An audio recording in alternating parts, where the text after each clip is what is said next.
All right, we made it. Mock draft season. The Tennessee Titans are on the clock, and as we know, this franchise has unfortunately spiraled downhill since the A.J. Brown trade, as their former general manager John Robinson was fired during the 2022 season, to which Rand Carthon was hired in January of 2023, and then after the 2023 season, former head coach Mike Vrabel was fired, and in January of 24, Brian Callahan was hired, and then inexplicably, recently, Rand Carthon, their, again, now former general manager, was fired. So the Titans are in a very, very weird situation, and unfortunately for the Titans, you can't choose the year you have the number one pick. Obviously, no franchise wants to have the number one pick, and they are in a very desperate situation. They need a quarterback. There's no chance they can roll back into 2025 with Will Levis or Mason Rudolph. There's some people that seem to think they may try and go get Sam Darnold in free agency. I would be pretty surprised if Minnesota lets Sam Darnold walk, considering he had over 4,000 yards and 35 passing touchdowns this year. At least if they would let him go, I think they would have to make a trade for it. That is a couple of months down the road because we don't know how that's going to play out. But right now, for the Tennessee Titans, I think the selection is Cam Ward from Miami.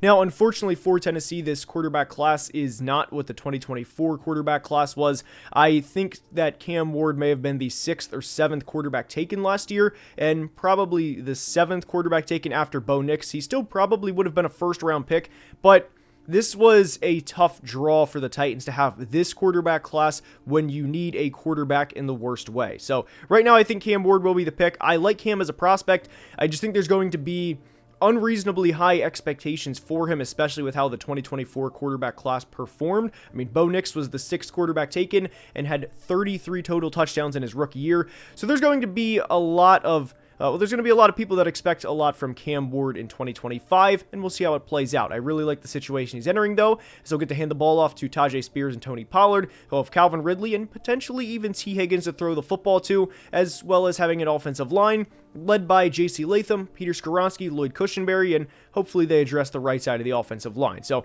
there could be a lot worse for a number one pick to walk into than what Cam Ward will be walking to in Nashville in week 1. Now, for the Browns, they are also in an interesting situation because right now there's a rumor that the Browns may receive financial flexibility and get rid of some of Deshaun's money off the books in 25 because of a setback that he had recovering from a torn Achilles. Right now, I am under the belief that there's a lot of reasons they could stray away from this, as they do need a better quarterback play.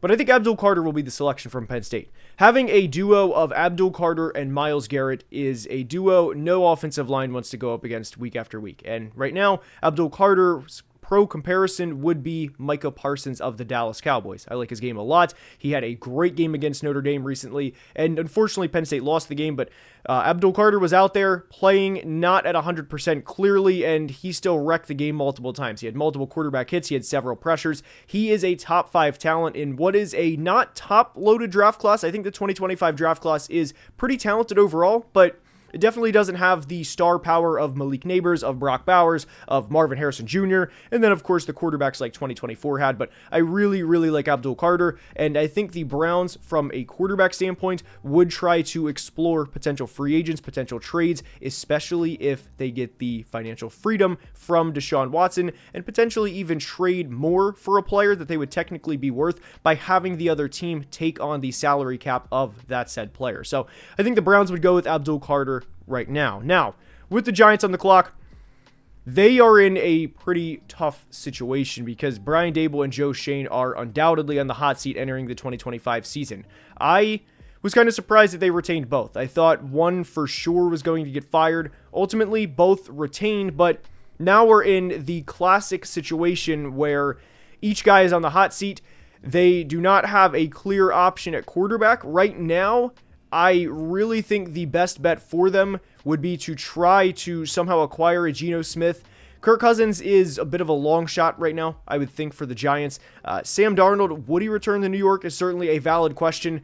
We don't know the answers to any of those at the moment, but typically whenever you see a head coach and GM on the hot seat, last gasp, a lot of the time, they go for the quarterback. And I do think Shedeur Sanders will go in the first round. I do not think Shedeur Sanders is a first-round talent at the quarterback position, but I think he's probably going to end up going top 10, and I'd be pretty surprised if he doesn't go top 5, and right now we have him going number 3 to the Giants. Now, But the Patriots on the clock here, I wrestled with this decision for quite some time. There's a lot of ways you can choose to go for the Patriots. I wouldn't be opposed to them taking Will Campbell to give Drake May protection up front. I also wouldn't be opposed to them taking Teteroa McMillan, the talented receiver from Arizona, because we know the Patriots have done a lot over the past couple of years to try and bring in pass catchers. I mean, they offered Brandon Ayuk. It was at least acknowledged that they offered him $30 million per year, and he didn't want to go there. So there's a possibility where I think, hey, let's just draft a really good receiver in the top 5. That way we don't have to take the chance of potentially trying to go get a guy and bring him in when we know we can just draft him from the start.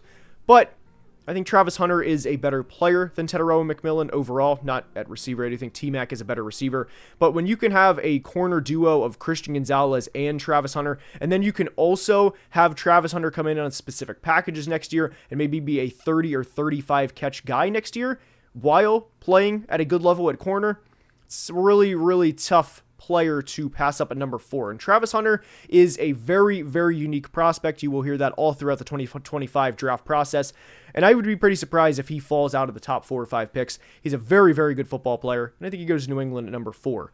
For the Jags, this was another decision I wrestled with here because, again, you could kick Will Campbell inside to guard. They need a lot of help in a lot of areas. But what I ultimately thought for the Jags was they need talent. There's a lot of times, and we discussed this with Trent Baalke and his drafting history, and we did a video on the Jags a couple days ago. I recommend going to check it out, where we discuss the thought process from Trent Baalke at times. So I thought did a great job in getting Brian Thomas Jr. last year, and then unfortunately for all the things that he did right with getting Brian Thomas Jr., I didn't think he did a great job with drafting Mason Smith in the second round. But they're on the clock here.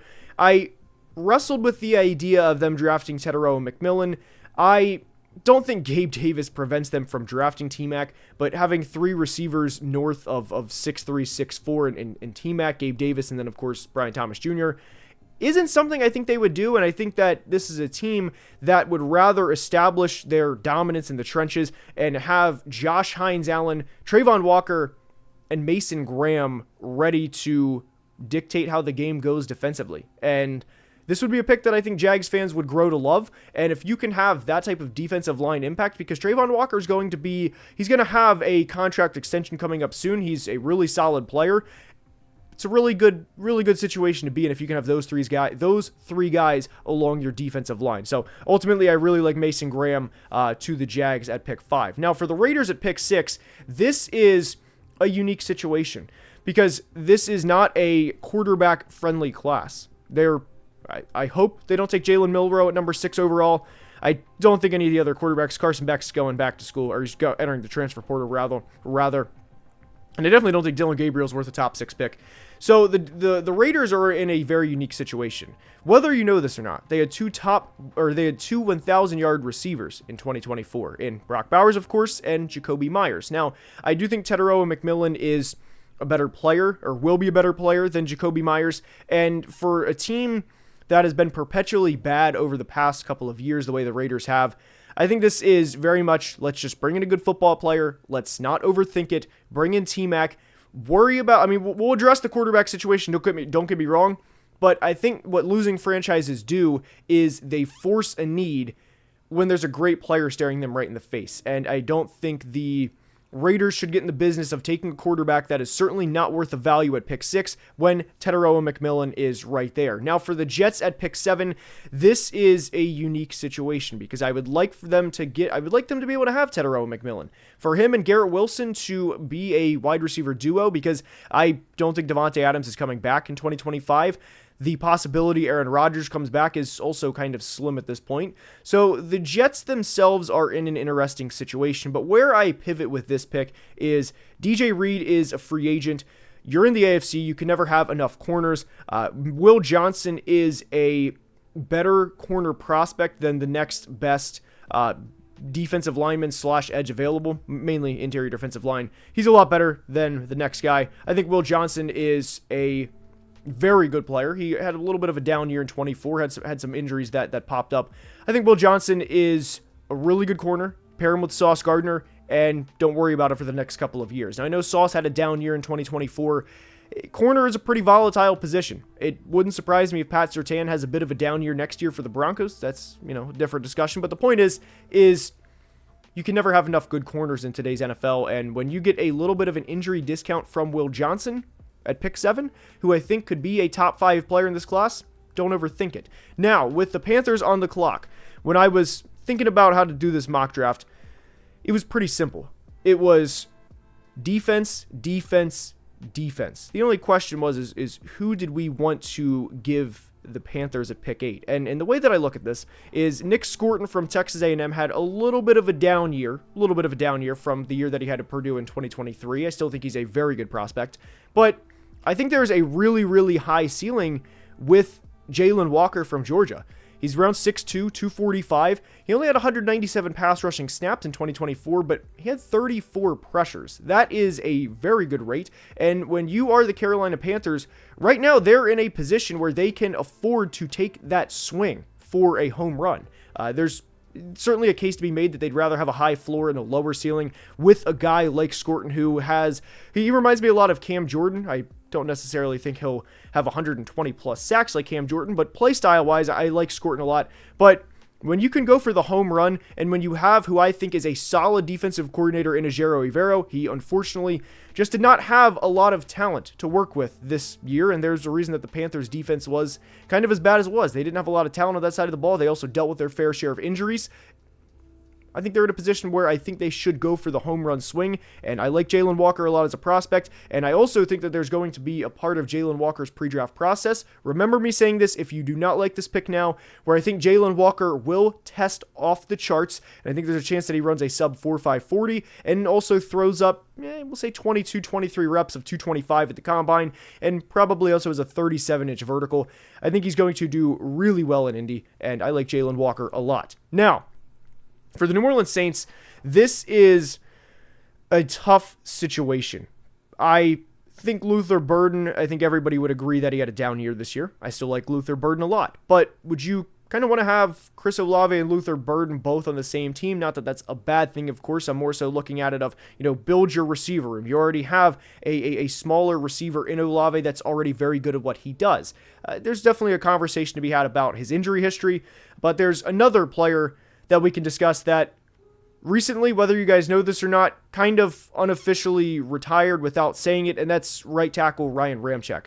Ryan Ramczyk was a first-round pick back in 2017, phenomenal draft pick for the Saints, and he was a part of a legendary draft class that had guys like Ryan Ramczyk, Alvin Kamara, Marshawn Lattimore, Trey Hendrickson, and Alex Anzalone as well. It was a legendary draft class for the Saints that they had back in 2017. But Ryan Ramczyk's injury history has not been good, and that's a very unfortunate part of football, and I think he's done. There was a move that recently cleared the Saints it cleared over $16 million, and everybody within the Saints, with the Saints beat reporters are basically alluding to the fact that he is going to retire at 30 years old. He's a multiple-time All-Pro, great career, but there's also questions regarding the Saints' future at the position, even without Ramczyk, or even with Trevor Penning, rather. So, draft a good player in Will Campbell. I like Will Campbell a lot, and he also fills a need. And even, I'll just say this, even if somehow, some way that Ryan Ramczyk, comes back, plays at a good level for the next couple of years, which I hope, that would be awesome. We wish the best for everybody. Will Campbell can still play in the interior, which is still a bit of a need for the Saints. So, if you can have Will Campbell and you can have Talisi Fuaga there, back-to-back years, you have two good tackles for your future. Don't worry about it for the next couple of years. You have two good tackles, Will Campbell, Talisi Fuaga, and you can start to address the rest of the team knowing, and you can go to sleep on night one of the draft knowing those two guys are going to take care of your tackle positions for the next several years. Now, for the Bears, they are also in an interesting situation, and where I look for the Bears is Caleb Williams was sacked a lot during his rookie season. Some of those were definitely on Caleb. I know the Caleb Williams hate crowd, if you will, the people that really dislike Caleb Williams love pointing out the sacks that were on Caleb, but there was also a lot of times where it was not on Caleb, and I think Kelvin Banks Jr. is a very good tackle prospect. He, to me, probably would have been OT 3 or 4 last year, behind of course, Joe Alt, Olu Fashanu, and then Talisi Fuaga, who, of course, went to the Saints, like we just said.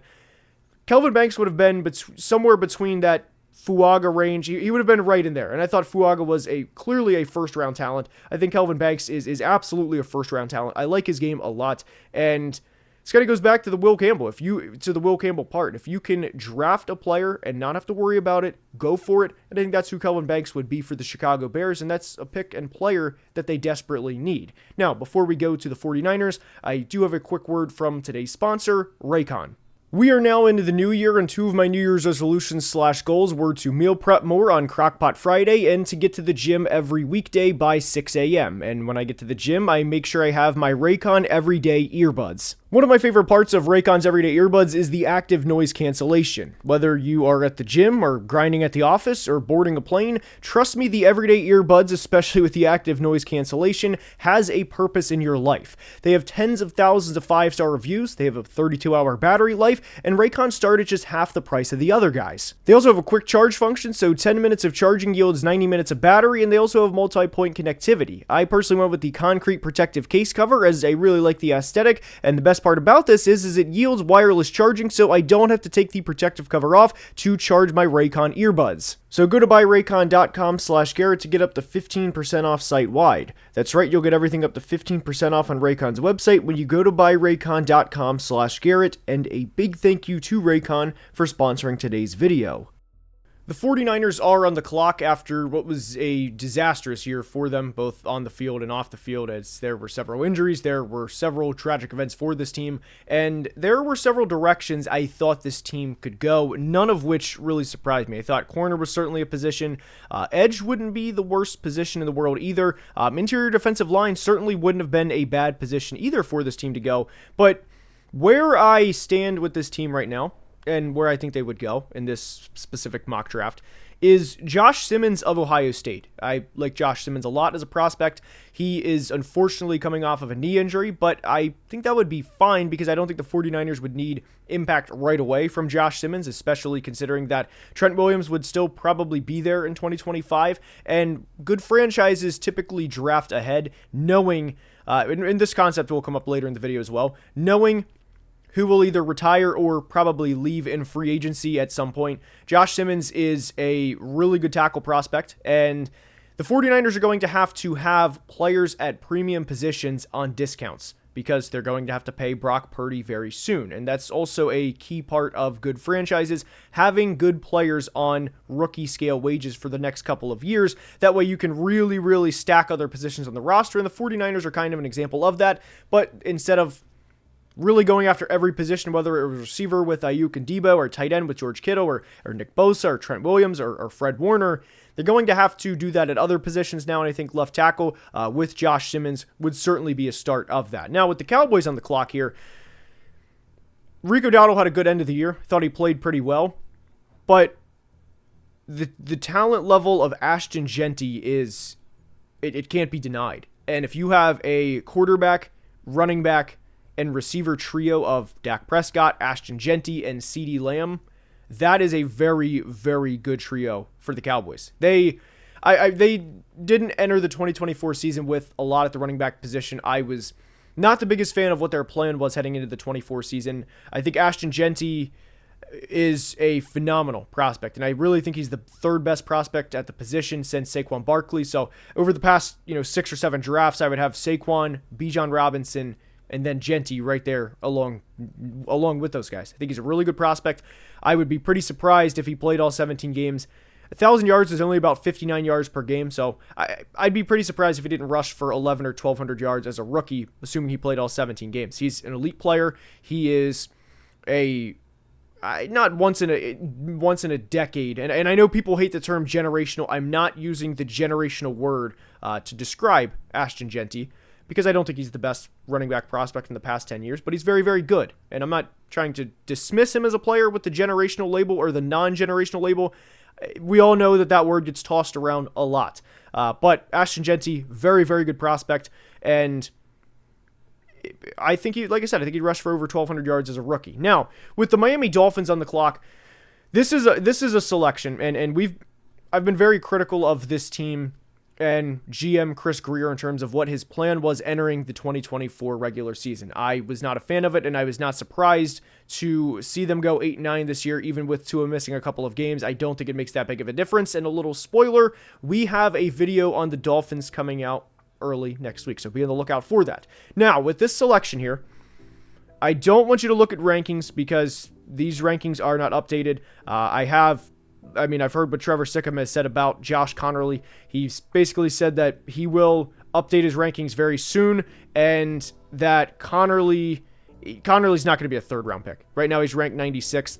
I personally think Josh Connerly will go down to Mobile, the Senior Bowl, in a couple of weeks, tear it up down there, and I would be pretty surprised if he's not a top 20 pick. He's very athletic. He has a pretty cool story. He was a running back at one point and transitioned from running back to the offensive line, and you can see that with how athletic he is.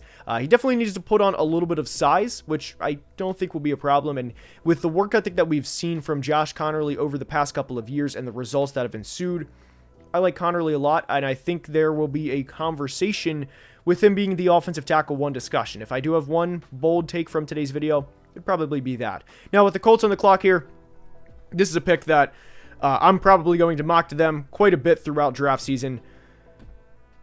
Don't overthink it. Tyler Warren is a very, very good tight end prospect. He is in a lot of, he's 6'6", 260. He can do it all. He is a great player. He's a physical specimen. Guys do not want to tackle him. I don't blame them for not wanting to tackle him. He is, I don't want to say a 1,000-yard tight end because there's only been 3 1,000-yard rookie tight ends ever, and Mike Ditka, Kyle Pitts, and Brock Bowers. But there's no reason to think he can't have 750 yards, 8 or 9 touchdowns as a rookie in 2025. The Colts desperately need tight end.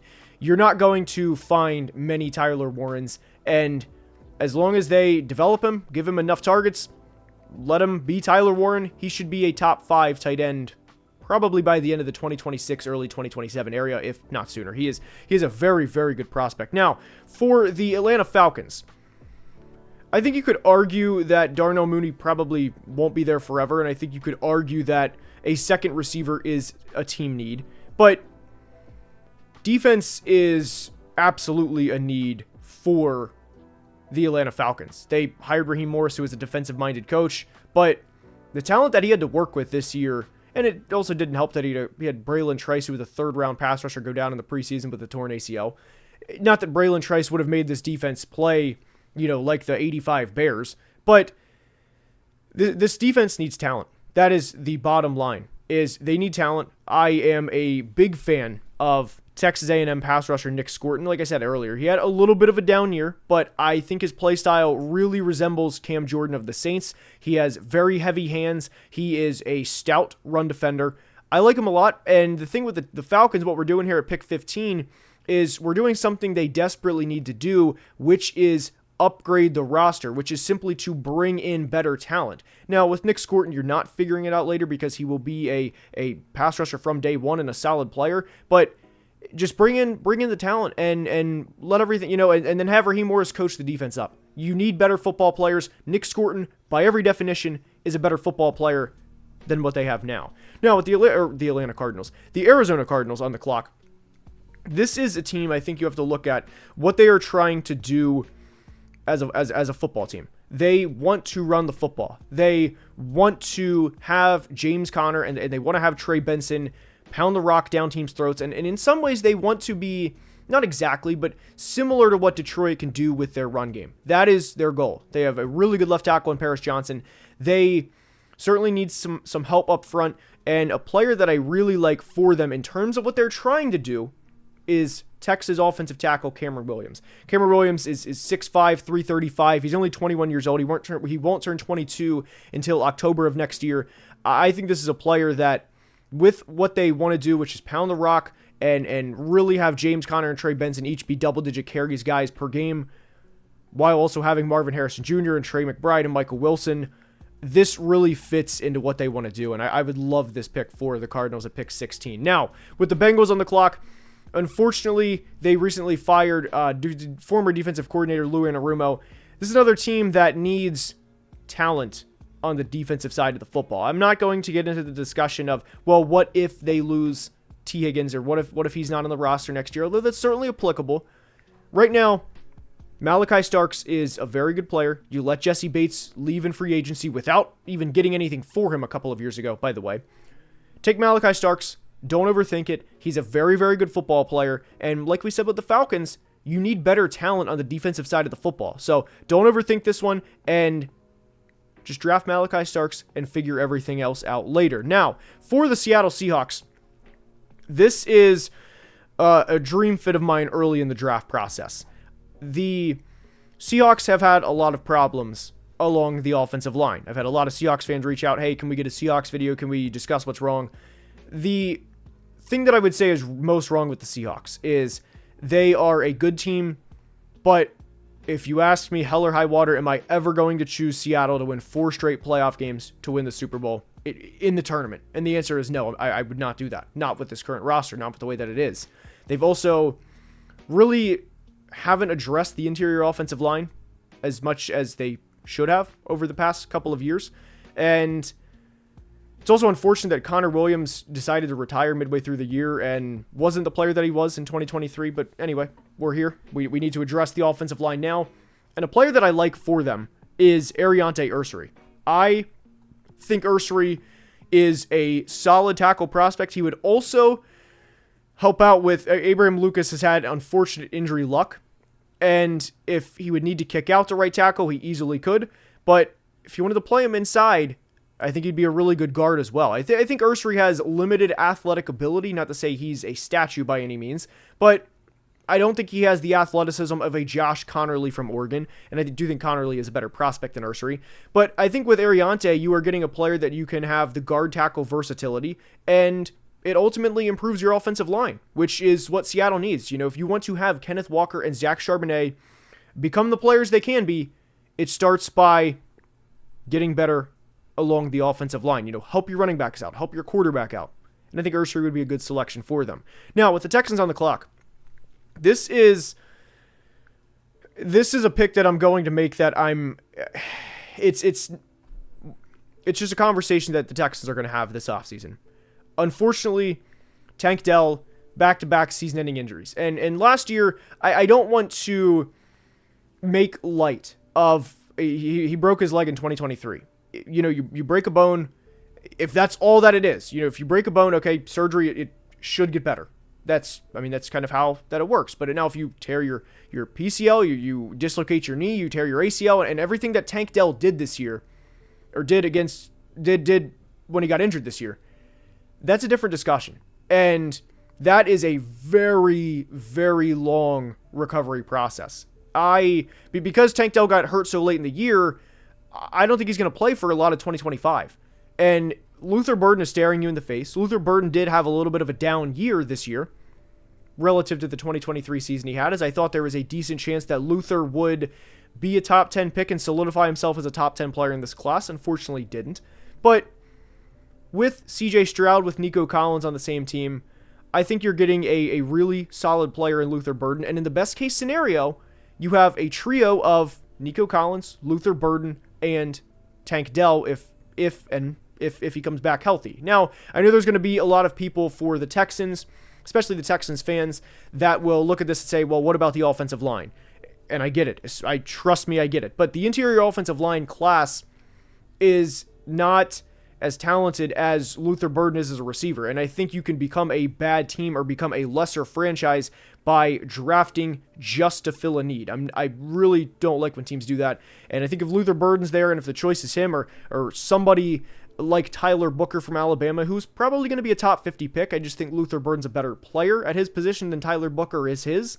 I think that's a bad process. So we're going to go with Luther Burden to pick 19 to the Texans. And with the Broncos on the clock at pick 20, to me, this is a very easy selection, and it's Ohio State wide receiver Emeka Egbuka. I think he is a very, very good receiver. I like him a lot. To me, he is a pretty easy evaluation. He is a steady Eddie. He's a rock-solid player. Don't overthink this. He should be right around a 900 or 1,000-yard player every year. Do not overthink this player. Do not. I really don't like when people get into the discussions of, well, can he be this? Can he be that?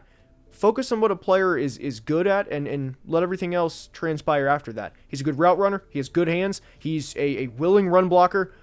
I like Ibuka a lot. He is, to me, by every definition, a high-end wide receiver 2, maybe low-end wide receiver 1, maybe low-end wide receiver 1. Just don't overthink the player. He is a very, very good football player. The Broncos certainly need help with the receiver position, and you're also getting a premium position on a discount to pair with your quarterback Bo Nix, who again, like we said, had 33 total touchdowns as a rookie. Tampa Bay is on the clock, and their offense right now is pretty good, and we're absolutely going to give Todd Bowles a defensive piece to work with, and their pass rush right now is led by Yaya Diaby, Vita Vea, and Kalijah Kancey, and that is a really good top 3 players to have. Kancey in his second year this year had 7.5 sacks, and Yaya Diaby had over 60 pressures. So, with that being said, we want to give them another pass rusher to really complete their unit. And again, like we said, they're going to have some guys to pay. Chris Godwin is a potential free agent this year. I do think Godwin will find his way back in Tampa one way or another. But if you can draft a premium player like a Micah Williams and put him in a good situation where he's not expected to be the number 1 guy from day one, and you can really develop him and really work with him over the next couple of years, I think this is a win-win for both Micah Williams and the Bucs. This is a good player at a premium position, and hopefully in Micah's rookie season, he would have maybe 30, 35 pressures, maybe 6.5 sacks, and hopefully have the Bucs win another division title. Now, with the Steelers on the clock, this is probably the worst-case scenario, because the receivers at this point, while I do like a lot of these guys, and I really, really like Alec Ayumanor and Savion Williams, the board didn't break for them. And I like a lot of these. I like a lot of guys down here as well. I'm actually a really big Pat Bryant guy from Illinois, but we're not taking him at 22 overall.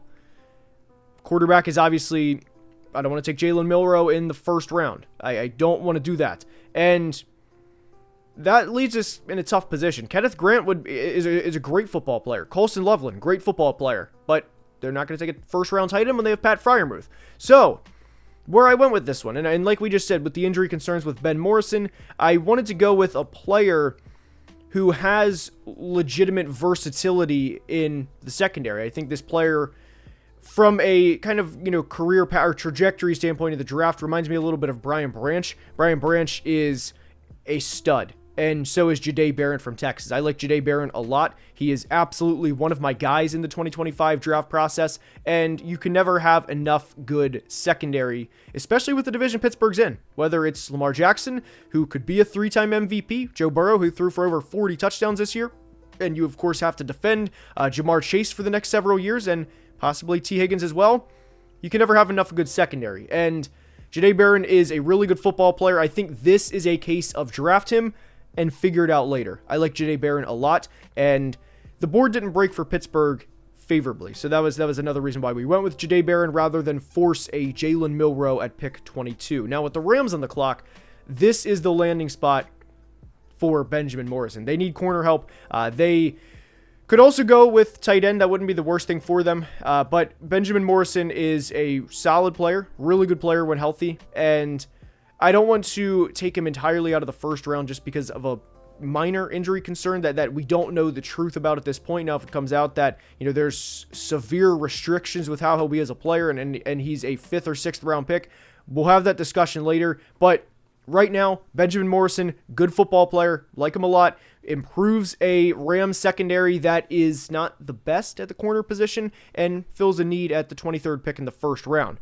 Now, with the Packers here, this is a very unique team because offensively they're pretty good, and they have spots on the defense that's also very good. I think Edgerrin Cooper is a superstar in the making, but their pass rush this year was pretty underwhelming. Rashawn Gary had over 80 pressures a couple years ago. He was not that guy this year, and Lucas Van Ness was the 13th overall pick a couple of years ago and has not panned out, not even close. He was always going to be a developmental guy, but to not see the strides you'd want to see from a Lucas Van Ness makes me think that pass rush and edge is on the table for Green Bay. I think corner is also on the table for Green Bay here, but Shamar Stewart is a very good prospect. The Texas A&M defensive line this year was elite all around, and I think that is a defensive line that we could look back at in a couple of years and just think remember when they had all of these guys. But Shamar Stewart going to the Packers fills a need and hopefully gives them some more juice in a division where you absolutely need it. With Jared Goff, with either Sam Darnold or J.J. McCarthy, Caleb Williams, you need to be able to get after the quarterback. And there would also be a discussion, who's better at their position, Shamar Stewart or maybe Trey Amos or maybe Savon Ravel. We're going to go with Shamar Stewart, though, for today's mock. Now, with the Chargers, this is a pick, and this is a draft pick that I've had in my mind for a while. I thought whenever Jim Harbaugh took the job that the Chargers specifically didn't pour that many assets into the tight end position entering the 2024 season because they know who's coming out next year, and that is Michigan tight end Colston Loveland. Now, the likelihood that they actually have this infinity IQ move of we're going to take this player a year out is probably very low, but I will stand by the fact that I do think that this is something that Jim Harbaugh has had in the back of his head for a little while. I am not the biggest Stone Smart and Will Dissly fan, and I don't think that those guys are legit, Pro Bowl caliber level tight ends, and Colston Loveland is. And Colston Loveland is also a player that I think is a really, really good tight end prospect, and when you flip on the tape this year for Colston Loveland, there were a lot of missed opportunities for Michigan quarterbacks where he was wide open that I don't think Justin Herbert will miss in 2025. So love the player, love the fit, and he's a Jim Harbaugh football guy. With the Commanders on the clock, they obviously overachieved big time this year, and that even includes the offensive line. They had pretty solid production from Brandon Coleman up front. I still think tackle is a need for this team, and I like Wyatt Milam from West Virginia quite a bit, and they need to protect Jaden Daniels. They also need to be able to consistently run the football in the future the way that they did this year. Address the offensive line, especially when the wide receiver talent on the board is not where Wyatt Milam is as a prospect. Now, with the Baltimore Ravens on the clock, I think this is just classic Eric DeCosta. Who's obviously took over for Ozzie Newsome a couple years ago, where they sit back, let everybody else take their players, and you know what we're going to do? We're going to sit back, draft James Pierce Jr., and go from there. Kyle Van Noy this year obviously had a tremendous year. He's also 33 years old and not going to play forever. This is a classic case of a team filling a need a year in advance and potentially in 2025 also having David Ojabo in what will be the final year of his rookie deal, and also having Odafe Owe, having James Pierce Jr., and then hopefully Kyle Van Noy for another year, having 4 reliable guys get after the quarterback in a conference, and division for that matter, but conference where you really need to get after the quarterback. You need to consistently apply pressure, and by the time the 2025 playoffs would roll around, spoiler, I do think the Ravens, if they stay healthy, will make the playoffs next year. It would be good to have a guy with a full season underneath his belt at that point. Now, for the Minnesota Vikings, this is a pick where this is a spot where I could see them go with a couple of guys. I really think the 2 main players that they would look here is Omarion Hampton or Kenneth Grant. With Kenneth Grant, you'd be getting a really good interior defensive lineman that I do think the Vikings desperately need. Harrison Phillips is not going to play forever, and I also think that, if you can really dictate the game up front, look what the Eagles do regularly, then you can win a lot of football games. And there's a reason the Eagles kind of are an organization that, teams should model themselves after, and what Howie Roseman does on draft day. But I think Omarion Hampton is too good of a running back to pass up. Aaron Jones is getting up there in age. He obviously was drafted way back in 2017 and spent the first several years of his career with the Packers. He's not going to play forever. The Vikings running backs outside of Aaron Jones are Cam Akers and Ty Chandler. They are not very good. And Omarion Hampton and J.J. McCarthy both on rookie level contracts, and even Jordan Addison for that matter too.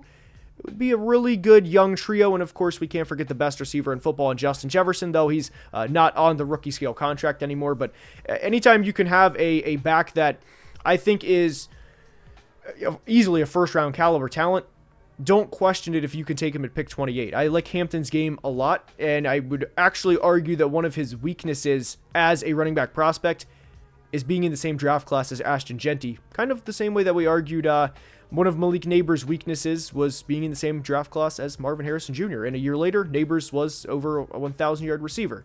Anyway, Omarion Hampton to the Vikings is a fit and player that I love a lot. Now, with the Bills on the clock, wide receiver makes a lot of sense. Alec Ayumanor, it would be a great player for them. I wouldn't hate the Bills taking him in the first round. He is everything the Bills would want. He's sure-handed. He is a problem in the run game. He is a guy that teams don't want anything to do with. I mean, he is the guy, if you've ever played pickup basketball where you have a guy with the hand in the face and he is just a pest, that is Alec Ayumanor in the run game. And he's also a good receiver. He's not just some guy out there blocking. He's a really good football player. But I think the Bills have arguably a bigger need along the interior defensive line.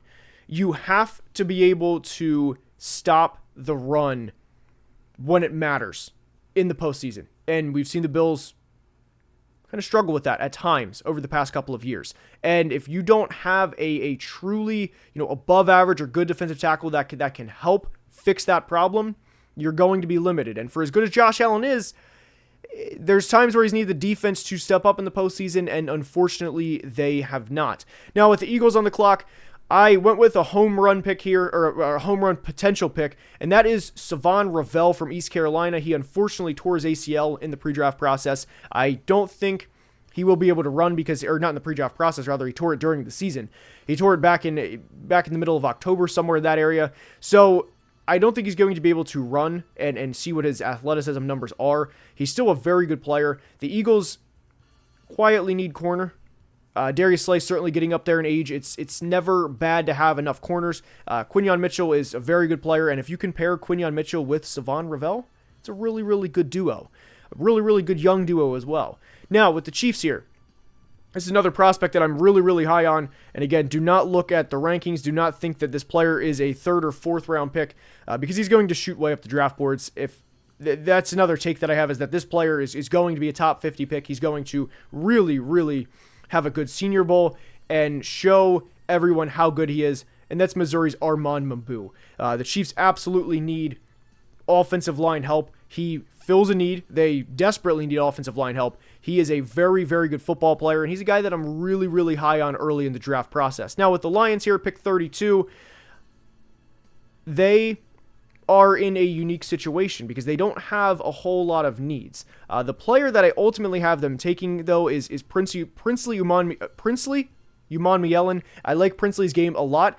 He kind of reminds me a little bit of Za'Darius Smith, who the Lions, of course, have on their roster right now. But Za'Darius is not going to play forever, and Princely is a really solid pass rusher, and I think he's a little bit underrated as a run defender as well, and I think he would be a good Brad Holmes, Dan Campbell pick, and if you could have him rush opposite of Aiden Hutchinson, because unfortunately the James Houston pick did not work out, I think Princely Umanmielen would be a good fit for Detroit, and that will wrap up today's first round. So hopefully you guys enjoyed, and if you did, please subscribe to the channel. We're trying to hit 200k subs by the 2025 NFL Draft, so please let me know what picks you like. Please let me know what picks you did not like, and until next time, please be safe and have a great day. Love you guys.